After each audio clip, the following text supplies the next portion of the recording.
Olá a todos, sejam muito bem-vindos em mais um vídeo de análise das notícias do mercado. Hoje nós vamos passar sobre quais foram os ativos com a melhor performance depois da queda na taxa de juros, alguns dados on-chain para a gente entender o que está acontecendo com os long-term holders nesse momento e o que isso indica para a gente em relação às perspectivas do mercado. Também vamos olhar para quais altcoins tiveram as melhores performances nesse momento, além de umas notícias macro que vão nos ajudar aí a setar um pouco a expectativa em relação às próximas semanas, mas também aos próximos meses. Mas antes, rapidinho, claro, eu peço, e caso você ainda não seja inscrito, se inscreva. Não esquece de deixar o seu like, considere ser membro do canal por só R$ 5, que é basicamente um cafezinho. E de novo, lembrando que eu acabei de lançar o meu curso Cripto de A a Z. Caso você tenha interesse, o link vai estar aqui na descrição. O curso, ele tem 8 módulos, que são mais de 80, mais de 100 aulas, na verdade, eu acho que praticamente chegou,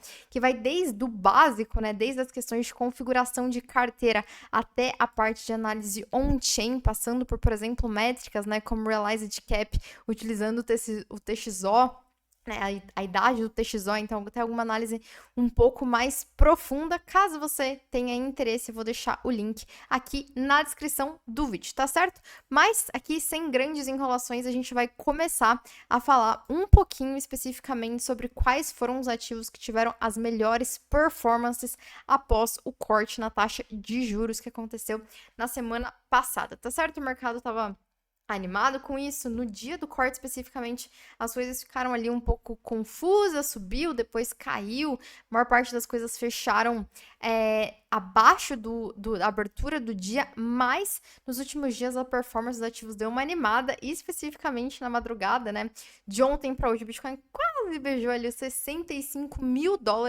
e acho que é legal que a gente descubra quais, né, e veja quais são os ativos que tiveram as melhores performances nesses primeiros dias após a queda na taxa de juros, tá? Então, esse gráfico, ele mostra, tá, exatamente a performance ali após a questão do corte na taxa de juros, né? Igual eu falei para vocês. Então, depois do corte, subiu, mas caiu, sendo que grande parte, né, dos ativos fechou abaixo do preço de abertura no dia, mas depois as coisas começaram a se animar. O Bitcoin foi o melhor ativo, né, considerando aí os futuros do SP500, os Treasuries de 10 anos, os futuros de ouro, o Bitcoin e os futuros de petróleo, considerando essas classes, né, de ativos. O Bitcoin teve a melhor performance disparada, e nós tivemos um processo de empate ali técnico entre o petróleo e o ouro, sendo que os dois são ativos que estão tendo performance diferente, né? O ouro não para de bater o time high. A gente vai até ver um pouquinho mais com calma, é só para mostrar para vocês aqui o gráfico do ouro, né? Tá muito absurdo, olha isso, não para, não para, não para, todos os dias, nova all-time high, nova all-time high, nova all-time high. O petróleo, por sua vez, não tá assim tão bom, tá vendo? Mas nesse momento do mercado em que nós tivemos o corte na taxa de juros, os dois ativos ficaram ali em segundo lugar no empate técnico, mas claro que com cenários muito diferentes para cada um dos dois ativos, mas foi o Bitcoin que teve a melhor performance após esse corte. O que é interessante, né, é que nós sabemos que o corte tende a gerar um fluxo para os ativos de risco, mas talvez eu acho que existe uma perspectiva agora de que não é só dinheiro fluindo para os ativos de risco, mas fluindo para ativos que, ao mesmo tempo que são de riscos, também são vistos por vários investidores como uma proteção ao risco, que é até um tanto quanto paradoxal, mas é o que é, né? O ouro, por exemplo, por mais que ele tenha uma grande volatilidade, e por isso que não é tão visto como seguro, tal como os treasuries, por exemplo, de 10 anos, né? Mas são os ativos que tiveram as melhores performances nos últimos dias. Eu acho que pode mostrar aí pra gente um pouquinho, né, de quais tendem a ter, então, uma performance ainda melhor nas próximas semanas, principalmente, né, se nós tivermos novos cortes. Eu já vou mostrar pra vocês também qual é a expectativa em relação aos próximos cortes, tá? Aqui também um gráfico interessante em relação à performance do Bitcoin em um ano, tá? Então, em um ano, a performance do Bitcoin tá ali, né, próximo de 150%, né? Aí aqui também a performance da Apple, SP500 aqui nesse verdinho, opa, aqui nesse verdinho, tá vendo? E em azul também, nós temos a performance aqui do Dow Jones, né? A Tesla foi a que teve a pior performancezinha, né? Inclusive ali no negativo, né? Mas o Bitcoin, quando a gente vê, gente, por mais que nós estejamos há 6 meses nessa lateralização, digamos aqui, né? Uma lateralização até um pouco em queda, né? Ainda assim, quando a gente considera em um ano a performance do Bitcoin, é muito, mas muito superior à performance das ações, tá vendo? Então, acho que isso mostra pra gente um cenário um pouquinho mais amplo, né? Então, o que que nós temos? No acumulado do ano, o Bitcoin com uma performance muito superior e, após o corte na taxa de juros, também uma performance, a melhor performance em relação às outras classes de ativo. O que nós temos, gente, em relação à próxima reunião? Tem um empate. Tá vendo? O mercado não tem a menor ideia, na verdade, de quanto vai ser o corte, né? Inclusive, tem uma discussão se vai ter ou não corte devido à proximidade com as eleições dos Estados Unidos, né? Mas o mercado está completamente dividido aqui entre 50% e 49% de possibilidade de corte de 0,5 ou de 50% no corte na taxa de juros, né? Então, ainda assim são cortes bons, né? Ou a existência do corte tende a animar o mercado. Porém, o que eu quero também que vocês saibam, né? Meu objetivo aqui é trazer o máximo de informações possíveis e não deixar ninguém com food ou com FOMO, né? Aqui tem um dado interessante, gente, que eu gostaria que vocês soubessem, né? É que em 2001, em 2008, né? O Fed, ele cortou a taxa em 0,5 e na sequência nós tivemos recessão, tá? Foi um corte agressivo que não sei se posso dizer se causou, né? Tem uma diferença entre correlação e causa, assim, entre acontecer ao mesmo tempo não necessariamente significa que é a causa daquilo, né? Acho que esse que é um ponto importante aqui que traz nesse artigo, né? Correlation isn't causation, né? Então, o fato de ter acontecido o corte depois da recessão não significa que o corte causou a recessão, mas tem ali, né, esse precedente. Então, teve em 2 anos, né, que isso aconteceu. Aqui em 2001, então aconteceu esse corte de 0,5%, depois nós tivemos uma recessão, e também aconteceu em 2007, onde teve esse corte de 0,5 e também aconteceu uma recessão, né? Essa partezinha em cinza significa recessão. Então é importante saber, né, que o corte, apesar de ser um mecanismo muito importante, né, dos bancos centrais para lidar com o processo de retração das economias, também tende a ser, também já aconteceram momentos em que não foi suficiente, né? É claro que no longo prazo, quando a gente olha para as ações, quando a gente olha para ouro, quando a gente olha para Bitcoin, sempre parece ser uma boa opção estar posicionado no longo prazo, né? Por mais que nós tenhamos as recessões ali no longo prazo, mesmo comprando, às vezes, no pior momento de todos, vai bater. E vai bater por conta do processo, né, de inflação da base monetária ali, por conta de inflação e todas as coisas que nós já falamos, tá? Porém, quero que vocês saibam, né, que o corte, ele não é 100% garantido, digamos assim, o que devia ser óbvio, né? Mas tudo bem. Um aspecto muito legal também para que a gente saiba, né, falamos bastante sobre setembro ser historicamente um mês ruim. E eu acho que quem aproveitou o início de setembro ali, né, quando a gente estava falando dos dados de payroll, conseguiu fazer uma alavancagem ali no sentido de foi possível fazer alguns trades para aumentar a quantidade de Bitcoin para se proteger, que foram bem interessantes, né? Setembro acho que é um mês que dá essa possibilidade para a gente. Tinha volatilidade também respectiva a esses dados dos Estados Unidos, também respectivo a expectativa no corte na taxa de juros, mas historicamente daí finalmente, né? O Q4 tende a ser um mês bom para o Bitcoin, né? A média de performance é de 88%, então é uma performance absurdamente alta, né? Do mês de setembro. Essa, né? Claro que nós temos mês ali, aqui, por exemplo, né, em 2018, foi menos 42%, mas a performance tende a ser muito boa. Olha aqui, 2017, 215%, 2020, 168%. 2013, claro que é difícil, né? Mas 500%. Então, historicamente, né, o Q4 é um momento do mercado de boa performance, tá? Então, pode ser que nós tenhamos realmente aí alguns meses de recuperação interessante do Bitcoin perante esse cenário, principalmente aí talvez relacionados às eleições, né? Por mais que grande parte do mercado cripto esteja muito mais animado com o Trump, nós também tivemos, né? Vimos a Kamala Harris, né? Falando ali que tá olhando, né, para o desenvolvimento do mercado cripto, enquanto vê uma forma aí de proteger os investidores, né? Então foi uma notícia bem vista ali para o mercado, né? Por mais que no final dos dias, assim, acho que essas notícias não dizem tanto, mas foi bem visto pelo mercado, tá? Uma outra notícia macro, antes da gente entrar um pouquinho para analisar um chain, gente.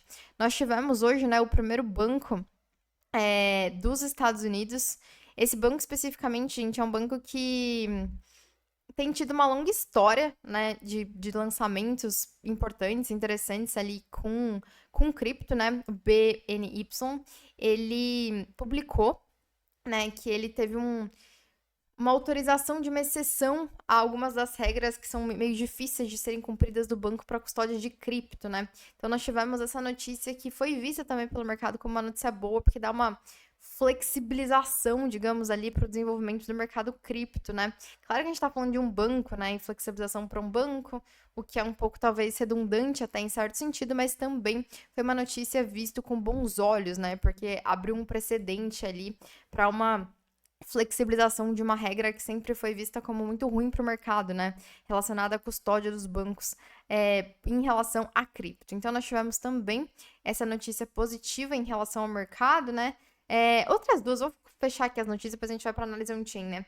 Nós também tivemos a Coinbase anunciando o Rapid Bitcoin, né?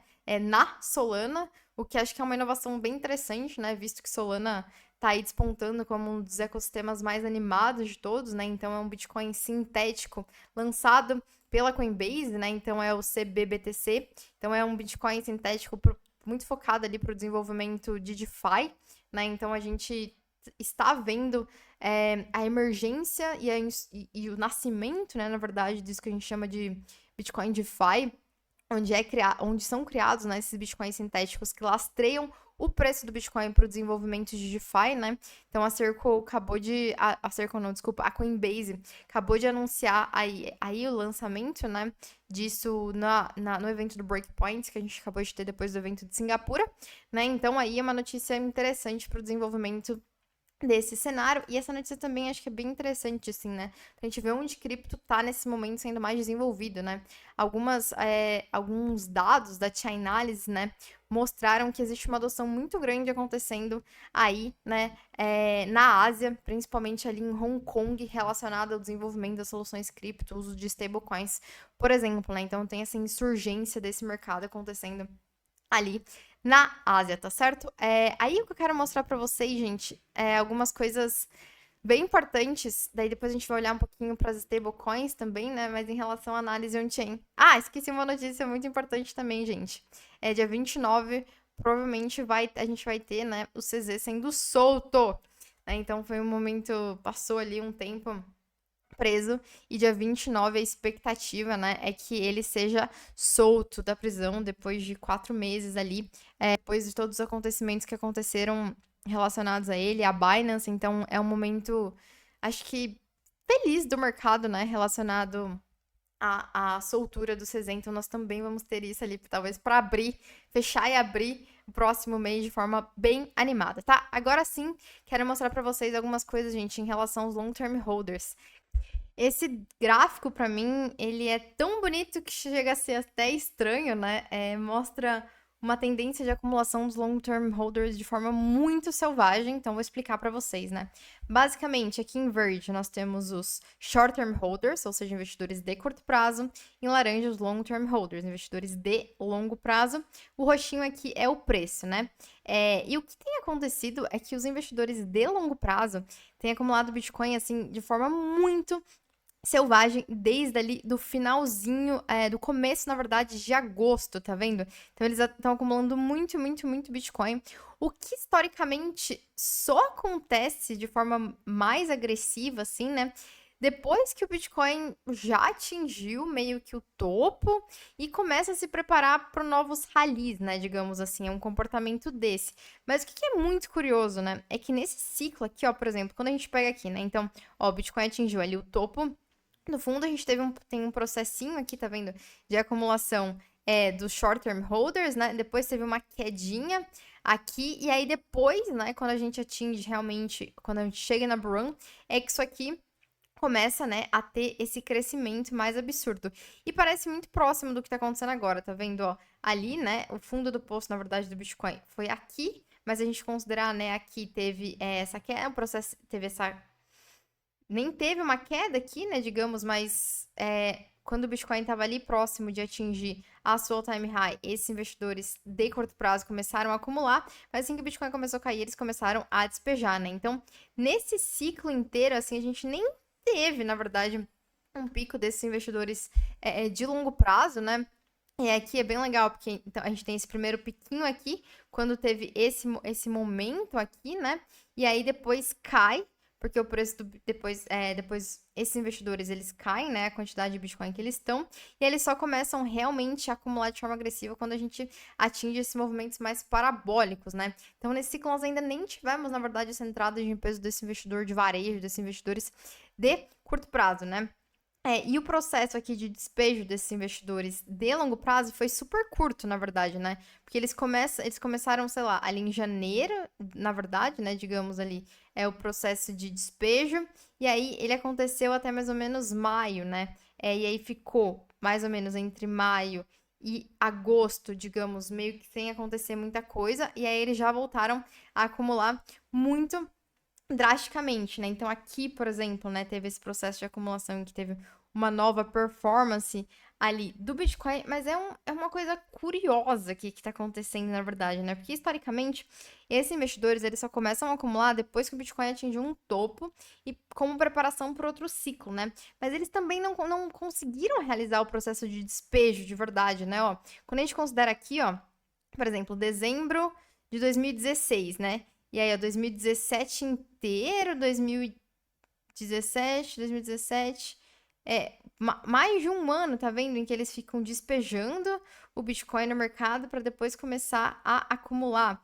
Aqui, deixa eu ver, setembro de 2020, ó, 21, é quase meio que 2 anos, um ano e meio, tá vendo, de despejo desses investidores de longo prazo para começar a reacumular, mas aqui foi só uma questão de alguns meses, né? Então é um comportamento um pouco atípico, um pouco curioso, assim, que tende a mostrar que talvez a gente já passou por muita coisa no mercado, né, em relação a preço, né, igual eu mostrei para vocês naquele gráfico que mostra a performance de um ano, né, no Bitcoin, mas o comportamento desses investidores de longo prazo tende a indicar pra gente que tem muita coisa por vir ainda, né? Eles só começam a acumular, assim, realmente é difícil ver esses investidores acumulando em um momento em que já passou. Em um momento que não vai vir euforia pela frente, digamos, né? Então é um dado pra mim que tá mostrando coisas curiosas assim, né? E mais indicativo talvez é que nesse ciclo nós ainda não tivemos realmente, né, o hype dos investidores de curto prazo acontecendo.